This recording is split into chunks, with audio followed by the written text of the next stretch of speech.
Hi, Jeffrey Bleemeister, Executive Director of the AACA Museum at Hershey. Once you enter the museum, you take yourself on a journey through time and space.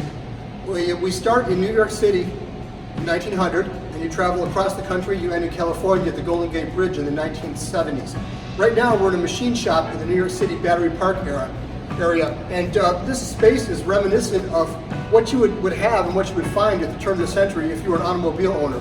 If you wanted to get your car fixed, if you were lucky enough to be able to afford to buy one and had a car, when you needed to get it fixed, there was no Napa, there was no parts stores to go to, no Advanced Auto, nothing like that. So you had to go to places like this, machine shops, where they would make your parts for you individually. This is an interactive we have here. These are all period tools, belt-driven machines, and so forth. And it's an interactive. Press a button, you can see how this stuff worked at the turn of the century.